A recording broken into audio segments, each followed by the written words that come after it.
Business of keeping people poor. There's people getting rich off this graph. NVIDIA. What we're looking at here is the number of Americans that don't make enough money for basic survival. So Damn. like a family of four, 2 parents, 2 kids, living off of $31,000 a year or less. That's considered poverty in the United States. And there's millions of people who That is what, 2,500 a month? More or less? 2,600 a month? live with that kind of income. And the craziest thing, guys, is that, like, let me be very honest with you guys before I even start the video. 2,600 a month in a third world country with a weak currency such as the Brazilian real, right? Or maybe Argentinian peso or something like this. For somebody to earn 2,600 in a country like that, they're actually they're considered middle class, or I would say upper middle class, right? And even a little bit of like higher than that ish, which only represents like the fewer top 1% or top 10% richest in these countries.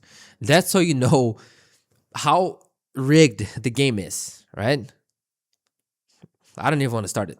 The U.S. government spends about $1 trillion every year helping these people meet their basic needs. In recent decades, a lot of that money has been flowing through Food stamps, Medicaid, housing vouchers, homeless shelters, school lunches. a middleman, private corporations who are supposed to be more efficient in administering this money. So welfare is big business. And of course, that's the irony of this whole thing, that there's so much money to be made from poverty. Capitalism in a nutshell. It's always going to be like that, bro.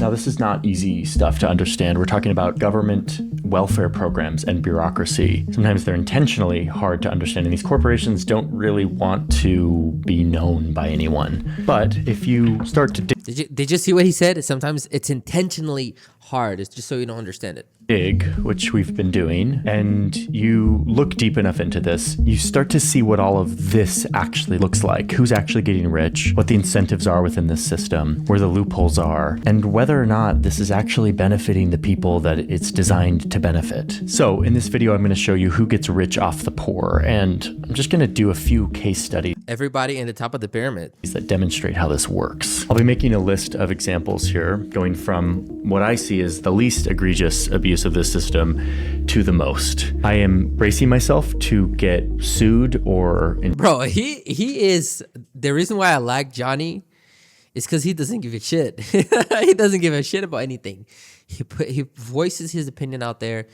I reacted to the difference between being a millionaire and a billionaire or something like this, or having 100 million to 100 billion or some shit like that, in which he said there's only 19 people on earth that has this type of money according to Forbes.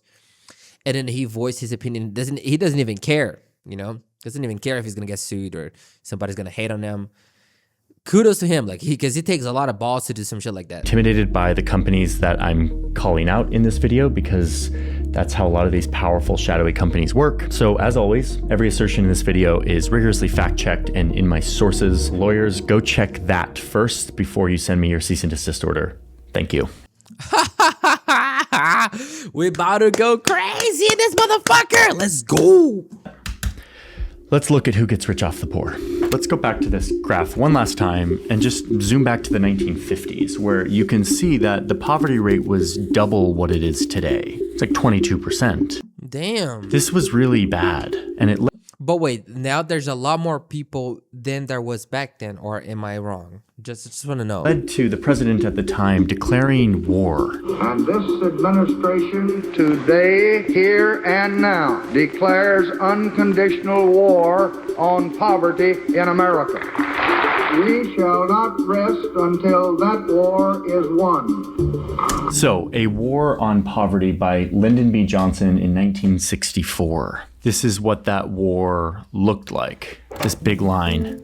This is social spending as a share of GDP. You can see this is where he gives this speech right here, this flat line. Social spending just skyrockets right after. The government spends tons of money for this war on poverty. That money goes towards programs like Medicare and Medicaid, food stamps, public education, which is why you see this big dip from 22% all the way down to 13%.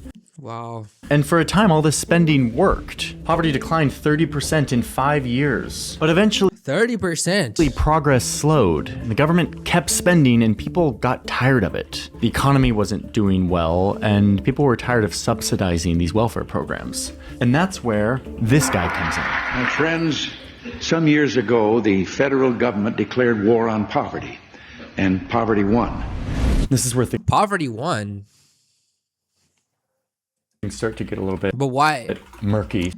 If the chart was saying that it was lower. So we needed help. We got it from Ann Kim, who is an Ooh, Premier. expert who literally wrote the book on this history. And Poverty for Profit. How corporations get rich off of America's poor. Annie Kim? Is that right? Or Ann Kim? Sorry, man, I'm not too good at it. the modern day poverty economy, and sat down with us to talk through this history and how it works today. Remember during the 1980s, we had this, well, no, you don't remember the 1980s. Well, during the 1980s, there was really this mythologization, if that's a word, of the CEO. At the same time, the government spending was ballooning. Economic times were not that great. So Americans were not feeling particularly generous about funding social services programs. And so the CEOs were really kind of held up on a pedestal as the ones who are going to make government just as efficient as they made their own companies. Poverty is a big business here in the United States, and the government is making I mean, I would say pretty much all over the world, right? Isn't it? decisions right now that will affect The system only works if there is poverty. The poor will always sustain. They will always be on the receiving end of this fucked up system. There's nothing we can do about it. I don't think it's going to change ever. And even if it were to change, I don't think we will be alive to see some difference, because it's going to take years until all this shit changes. So it's the 1980s. Reagan wants to rein in all of this spending. He's also afraid that Americans are becoming too reliant on the welfare system. So he kicks off a bunch of changes that over time would lead to a fundamental shift in delivering income support to low-income populations. They wanted to privatize Medicaid, Medicare, prisons, air Privatize. traffic control. This privatization of government spending started under Reagan, but it continued into the future administrations, especially under Bill Clinton, who helped expand it. And the fundamental shift looks like this. We're going to be using a graphic like this, not only for right now, but for the future cases of how this works today. Taxpayers give money to the government. The government used to give money to citizens in need directly. But after these reforms, the money would start to be distributed to the states. The states would then hire for-profit companies to do the complicated work of distributing this money to eligible people in need. Oh my God, there's a lot of processes to... They would be responsible for making sure that no one's abusing the system, determining who's Amazing animation, by the way. God damn, bro. eligible and who's not. And the thinking here was that the government is much less efficient than private companies. And that is true in most cases. And that if we apply business and the free market and profit motives to welfare, that the for-profit companies would make this more efficient. Less government spending, less waste, and less over-reliance on the welfare system. And the big part of all of this is that there would be more requirement for people to be looking for a job or be working in order to qualify for benefits. And who would verify that applicants are actually working? These for-profit companies. And so this is how Okay. our welfare system works today, in a very kind of American way. It is administered by private companies that you've never heard about, who are given Oh my... lots of money from the government to dole it out to people in need. Like, it's hard for me to give a voice and opinion here, because I am... First off, I'm not even from the US, right?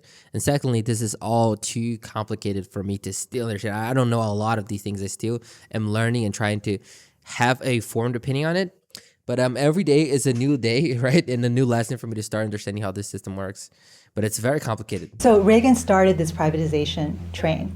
And it was really President Bill Clinton who not only hopped on board that train, but got it accelerating to its destination, which was total privatization of a lot of social services in America. Okay, so that's the context here.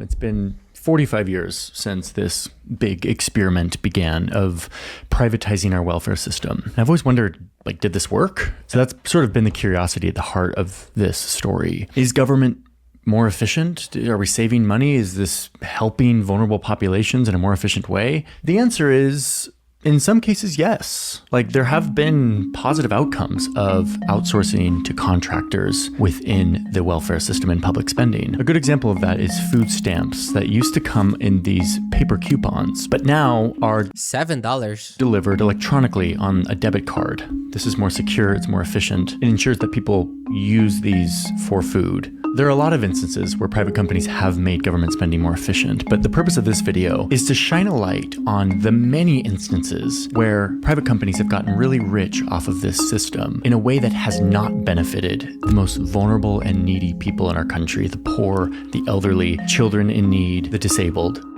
So, Damn. finally, I got serious. the reason you clicked on this video, let's draw up this list of who gets rich off the poor. And for that, I'm gonna need to look at all these papers, so we need more space. Let's go to the big table. Yo, look at the size of that monitor. That's a great monitor.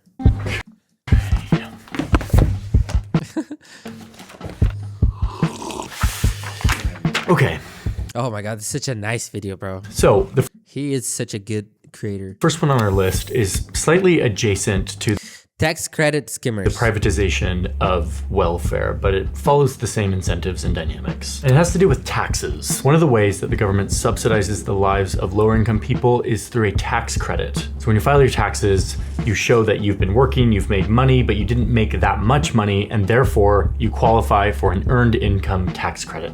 Earned income tax credit. So max amount of credit, no qualifying children, $600, $632. One qualifying child, $4,213. Two qualifying children, $6,960. $6,960. Three or more qualifying children, $7,830. Damn. If you have Okay, so like the more kids, technically, the better. Technically. kids, it goes up and it kind of maxes out at around $7,000. This is a very simple thing. In a lot of countries, you like check a box and you get this refund or this subsidy to your life. But in the United States, it looks like this. This is a 45-page instruction manual about all the specifics on the earned income credit, something that should be so simple and that is a key way of helping lower income people live their lives. The tax code 45. here in the United States is deathly complicated, intentionally designed to be so to make certain companies rich. And this is one way that works. I have a lot of feelings about this. I made a whole video on the New York Times There's a tax season villain. It's not the IRS. about this very thing, but I didn't focus on this aspect of it. Because it's so complicated, low-income people who qualify for this credit don't want to fill it out themselves, and so they go to a tax preparer. Enter this guy.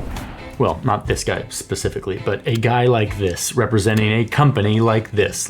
Liberty Tax. Liberty Tax is one of many tax preparation companies that advertise to low-income people to come in so that they can prepare their taxes and get them in on the earned income tax credit. But we now know they do so using some pretty shady means. There's a lawsuit. Lawsuit. District of Columbia versus Liberty Tax Service. Liberty Tax was recently sued for luring low-income people by saying that they will prepare their taxes for them, only to deceive these customers by secretly skimming extra money off the top of their tax refund, which remember includes the earned income tax credit that is meant to subsidize their lives. Liberty Tax also gives out loans to people. To be eligible for the amount of $6,250 low amount, you expect a federal refund last, blah, blah, blah, but like, Saying that they can pay them back once they get their tax refund.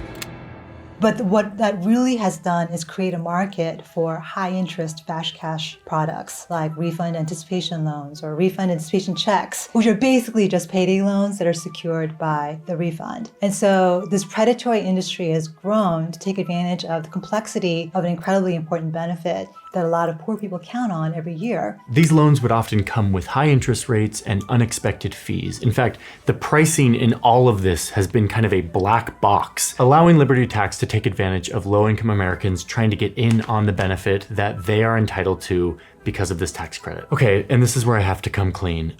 I worked for this company. Not for very long, and not in any high position. I was one of these Statue of Liberty guys. One winter, I was home from university waiting for a security clearance for an internship at NATO, and I needed money. And so I found this job being the Statue of Liberty holding this sign. I didn't know what the sign said, okay? But it probably said something like, need money today? Apply for a $500 to $6,250 easy advance. Damn.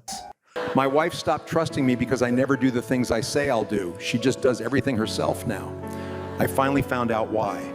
In other words, I was probably a part of luring desperate people in to get a bad loan or to have their tax refund. But was it really your fault? Because you needed money too, right? It's like capitalism is fucked up, you know? So you had to survive. So if you had to find a way to get a job, so it's not really your fault, right? Skimmed I don't know. What do you guys think? by this corporation. I had no idea, and I'm sorry. Liberty is just one of many corporations who has gotten in on these schemes, targeting low-income people to try to get in on their tax credits. And to me, this is actually a failure of our tax system. For this segment of the population, this should be a very easy thing like it is in every other country. A box on a free government website that you can fill out in 5 minutes. But instead, we've got a price. It sounds really beautiful. Like, oh, apply with $500, you can get $6,000. That's very appealing, right? To say the least. Privatized corporate middleman who is making all of this money off the poor. Okay, number 2, housing.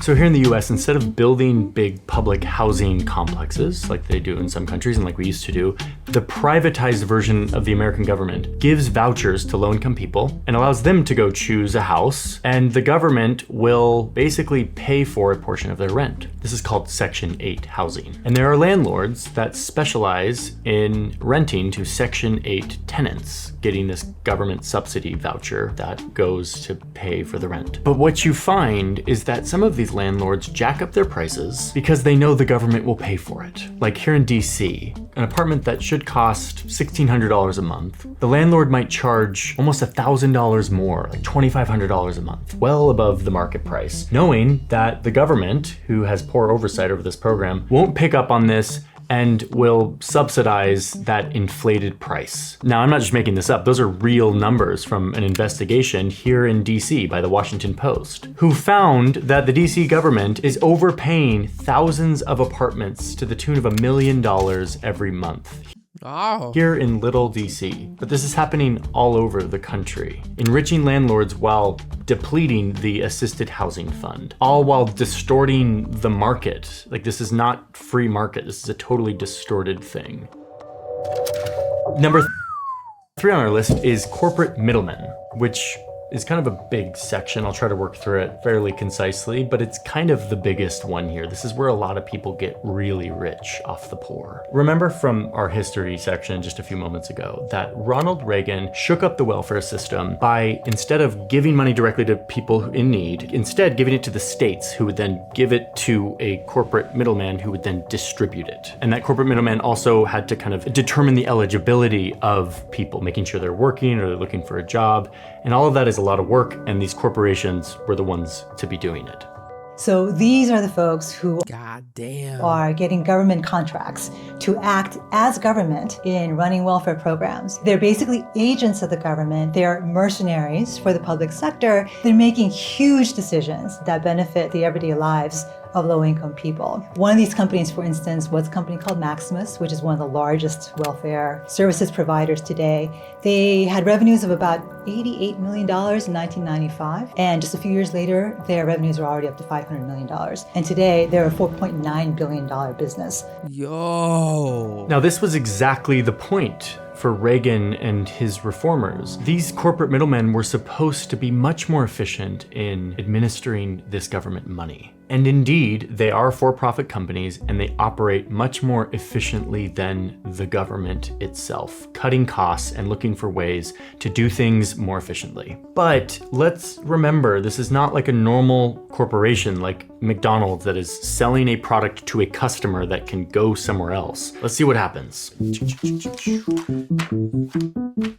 Oh my God. A few years ago, Maximus took over Tennessee's health insurance program, state-run health insurance program. It's called Medicaid. And what you saw is that many children and elderly people very quickly were booted out of the program. They were found ineligible. There was a 23% increase in the number of uninsured children in the state. That's more than any other state at the time, 2018. It took me a while to get my head around this. Like, why would a for-profit company want to kick children and old people off of the state health insurance program? I'll explain in Probably because they cannot they cannot afford to pay just a sec. But that much, or I don't know. let's look at one more example. In 2016, Maximus took over the Medicaid program in Kansas.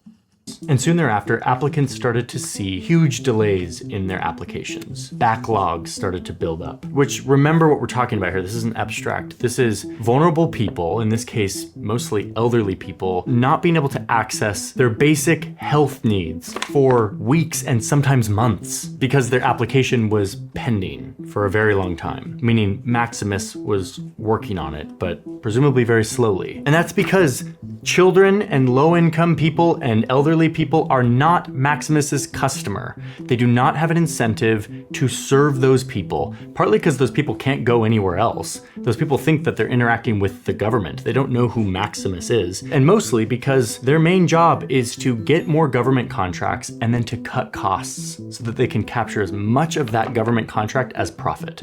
So in this case, what that means is cutting staff, making it as cheap as possible to process these applications. This answers my question about why a company like Maximus would want to get people off the rolls, to deem them ineligible for these benefits, because it's cheaper for them. They are motivated to find people who do not qualify and to pare down their list so they have fewer people to work on, which is less cost for them. So yes, there's cost cutting and efficiency that's happening here, but it happens to be at the expense of vulnerable, needy people who the government is trying to give money to. Now, actually, I So it's like completely conflict of interest. don't blame Maximus very much for this. I don't think they're bad people. I think they provide a very useful service in most cases.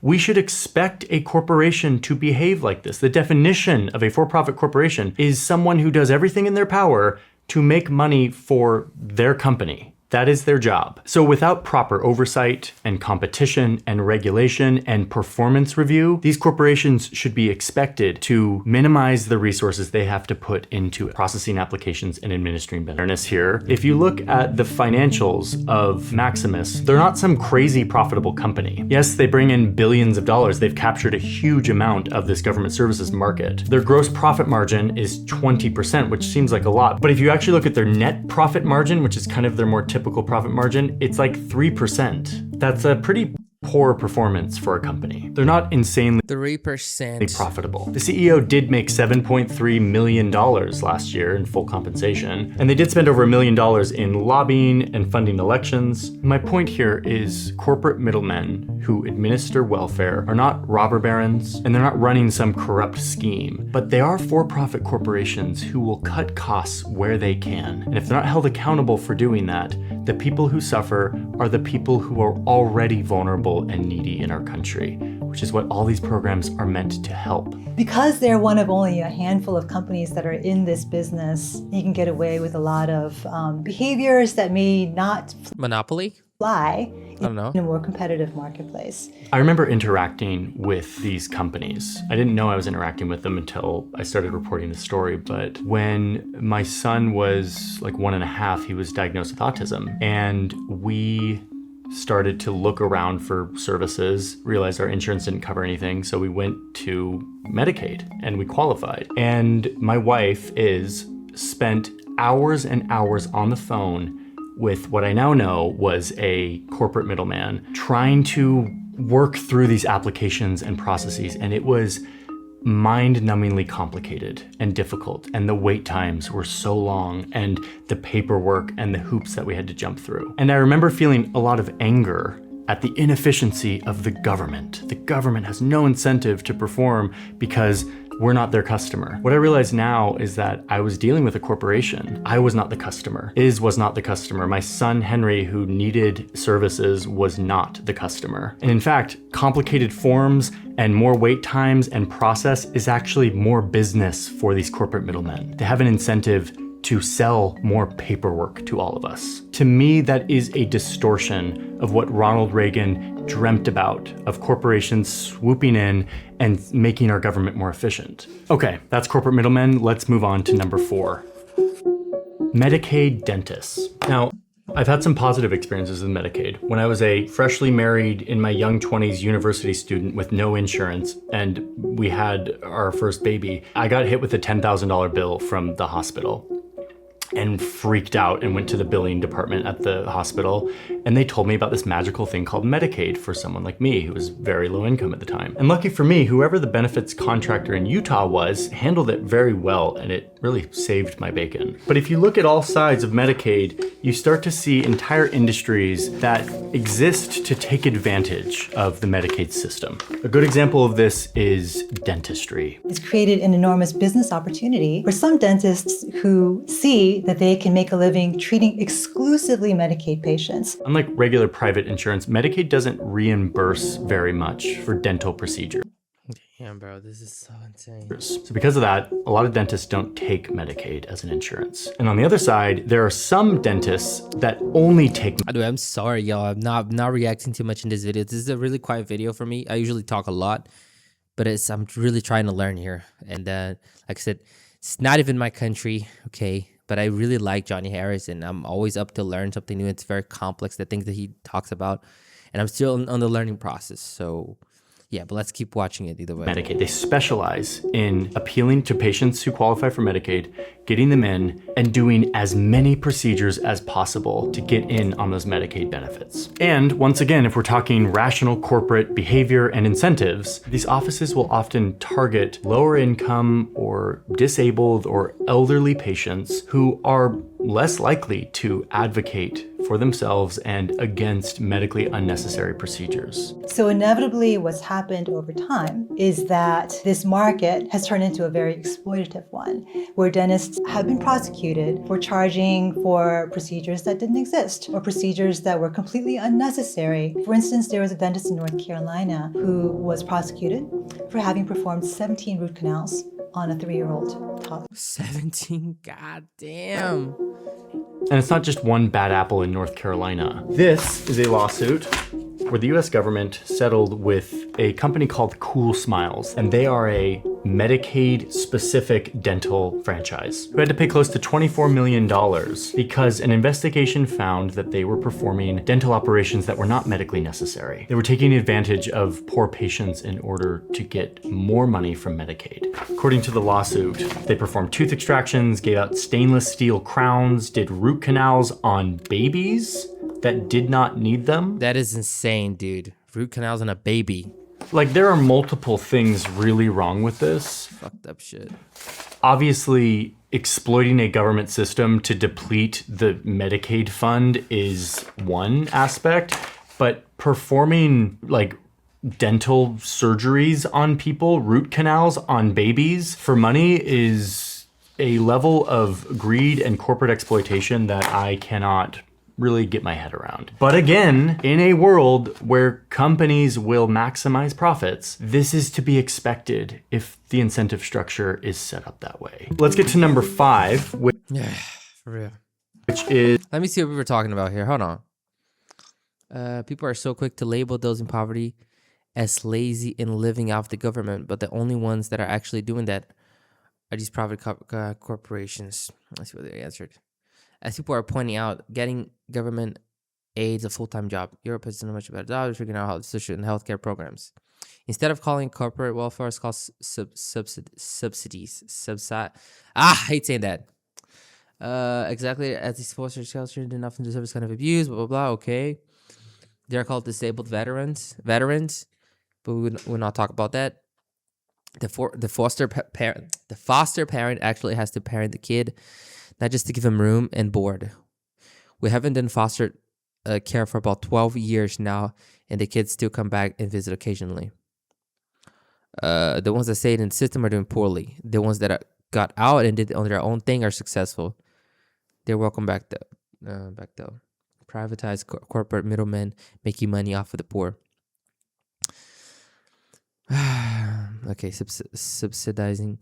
Amazing how people get tired of subsidizing poverty, but not subsidizing billionaires. Exactly. They need to tax more rich people and less poor people, or tax everybody. Politicians or not, everybody pays taxes. They're dependent on how much they make. This is why America is not a democracy. It's a corporation. You cannot track manual democracy. You can fake and reboot digital democracy. All right. This is exactly what Reagan wanted, not a distortion of it. Reagan worked for the corporations. Getting TurboTax ads while watching this was priceless. Torturing babies and toddlers with unnecessary and brutal dental procedures, a different type of egregious, or whatever that word is, in which I totally agree with here. Oh my god, dude. Let's keep watching, guys. Let's keep watching it. Is similar to the dental clinics, but it has to do with kidneys. Here in the US, lower income people are disproportionately plagued with kidney failure, a disease where your kidneys fail and your blood can't be cleaned by your kidneys, so you need a machine called a dialysis machine to clean your blood for you. Luckily, since the 70s, the United States now heavily subsidizes people who need dialysis for their kidneys. And dialysis is meant to be a temporary intervention while you wait for a kidney transplant. There's always a long waiting list for a kidney transplant, so you're on dialysis until you can get a transplant, which increases your chances of living. It is a wonderful thing that the government subsidizes this because it saves a lot of lives. But inevitably, here comes the exploitation. Overnight, it instantly created an industry opportunity to offer dialysis because now the government was going to pay for it. One of these companies is called DaVita. I think they're the largest dialysis center company in the United States. And because of this set of incentives, we can start to piece together how they would behave. And the thing again about dialysis is, like Medicaid dentistry, it's a volume business. The government pays dialysis centers per treatment, and last year was about $380 per treatment. So it is unfortunately in the interest of dialysis companies that run dialysis centers to keep those machines occupied as many hours of the day as they can, to cycle through as many patients as they can, because an empty dialysis machine is $380 that they're not making. Okay, so a company making sure that their machines are being used at full capacity is actually, there's nothing inherently wrong with that. That is a company just using its resources efficiently, administering a life-saving treatment. But that's kind of just the beginning. What you see in these for-profit dialysis centers is less staff to help with the treatment, and you see higher death rates. And this is where it becomes so clear where the failure is. You see 17% fewer referrals for kidney transplant, meaning these people who are on a temporary dialysis intervention, who are supposed to be waiting for a kidney transplant, are kept on the machines longer because a for-profit company makes money the longer they are in the chair. So why would they refer them to get a kidney transplant when they make more money keeping them on the dialysis treatment? If someone gets a transplant, that is a lost customer. Unfortunately, it's an option that's being denied a lot of people because it's in the financial interest of dialysis centers to keep someone in dialysis rather than, quote, losing them to transplant. Now, DaVita has paid like $1 billion in settlements and for some of this behavior, including $350 million they had to pay after being sued by the US government for paying doctors to go out to recruit people to come to their dialysis centers so that they could corner the market in certain areas. They had to pay another $450 million because they were found billing the government for medicine that they had received and just thrown out, and charged the government anyway so that they could get reimbursed. All of this, once again, further draining the money that is allocated by our government to help people in need.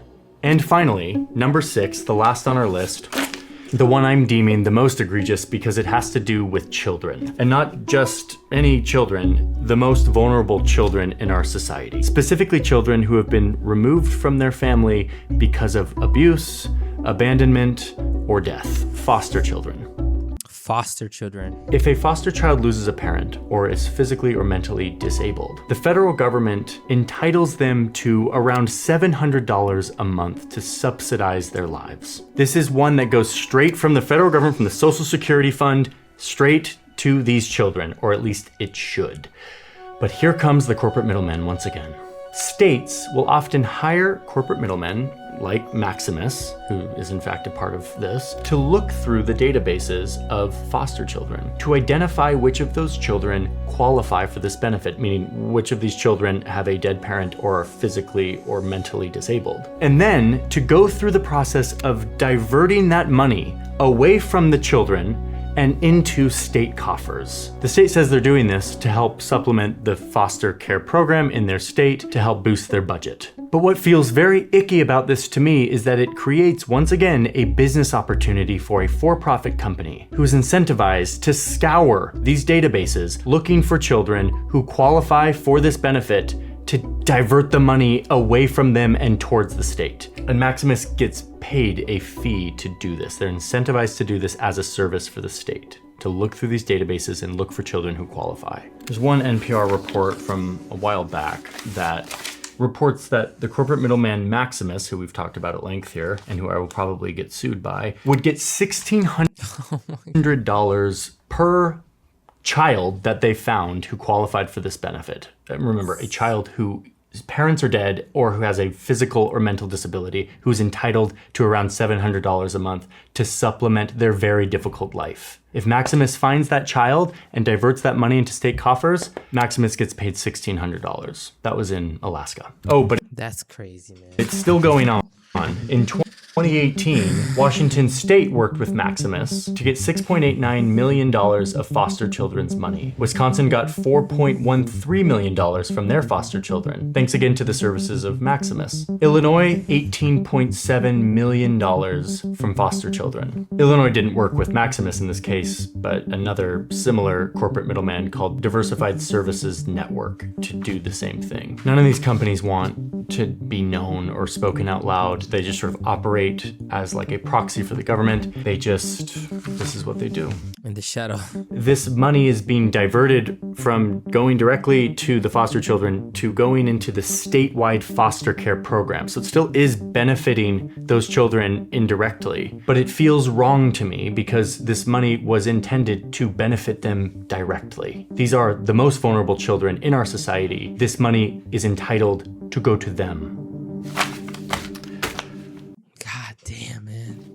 Okay, so that was kind of awful. I learned a lot about how the welfare system works and what privatization means. I also learned that there are situations where this makes a lot of sense. I didn't go into the full evaluation of privatization versus not. I don't think that was the scope of this video. What I've been trying to do here is look at places where in our vast welfare system, profit-seeking corporations have found ways to exploit that system to make money at the expense of vulnerable populations that are entitled. But isn't that pretty much what people do it generally saying? That's everywhere, not just with those companies. I mean, think about the casinos, for example. Who do you think that they are profiting off of in the most cases is usually the desperate people who are lost their jobs, or they're so sad, they're poor, they hate their lives, they're trying to get some quick money, and then they lose their money with casinos, for example. It's just one example, one of the million examples, right? Ah, man. That money, who we, the taxpayer, pay to help supplement their life so that they can have a better life. Now, what can we do about this? Is this just totally hopeless? The answer is no. How do we fix the situation? Well, there's an old saying that the first rule of holes is to stop digging. And in this case, the first rule would be to stop privatization. The industry has kind of grown under the radar, unchecked, unmonitored for decades now. And we don't know how big the problem is. And we can't tackle it unless we get some sense of how much money is going to this, the amount of drag that the government is experiencing from the poverty sector. And I think that's the first step, one of the first steps to take. I believe that there's a version of privatized contractors administering public services and welfare that is responsible and actually works for serving the vulnerable populations it's intended to. To do that, it will require much more oversight and regulation that takes into account all of these incentives, that treats corporations like adults who are going to find whatever loophole they can in whatever system to make money, and closes those loopholes. Also, if we're going to call this privatization, we need competition, real competition, not these near monopoly massive companies that kind of own entire sectors of public spending. And in all of this, I think we should reevaluate how much profit should play a role in these companies' incentives. California is also working on a profit cap, specifically for the dialysis centers, making it Profit cap, that would be a good deal. so that they don't Because they have to profit somehow,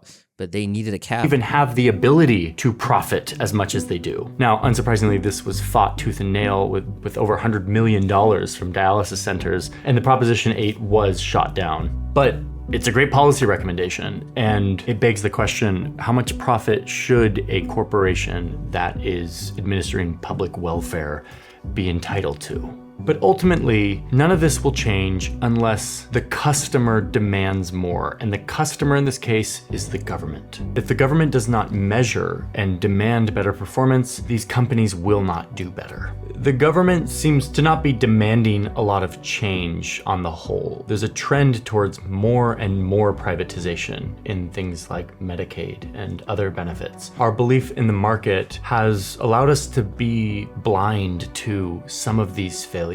And my worry is, as we continue to privatize without plugging some of these gaps, without fixing some of these loopholes, we are enabling these companies to exploit those loopholes. And as we've seen, they will do it. They will find ways to continue to get rich off the poor.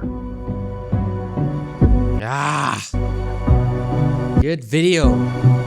Woo. That was a documentary.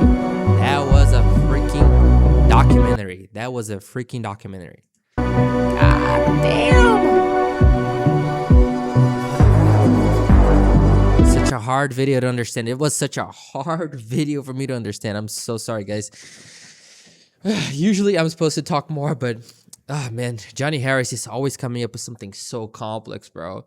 But it's good. We have to learn, right? We're not gonna be able to learn unless we study and try to understand what we're watching, right?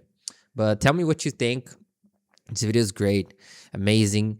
There's a lot more that I wanna watch from him, but all the videos are so complex, and yeah. Well, that's pretty much it. He says at 34.4, he says somebody says that they disagree. You need to change their incentive structure so that it fully aligns with the goals of the state and not merely closing loopholes. Okay, for real. The whole video, he was showing the issues of capitalist greed while simultaneously excusing the profit incentive throughout the entire video. He kept excusing their greed by saying that's just how the system requires to operate. And then change the system, change from a capitalist one to a socialist one. But yeah, but it's not that simple to doing that. You're not gonna do that in one day. You know, he's just pointing out his opinions because it's not just change the system. It's very easy to just say change the system. There's a whole process to it. It's not that simple, you know. We're not gonna be able to change capitalism anytime soon, and especially by ourselves alone. Hold on. What else? Being poor is expensive. Instead of buying something high quality that will last years and years, you have to buy cheap, crappy versions that break or wear out quicker, causing the poor person to buy the item over and over. A good example of this is work boots. Yeah, it's a good example. All right, guys, tell me what y'all think, man. That was a hard one. That was a hard one for me.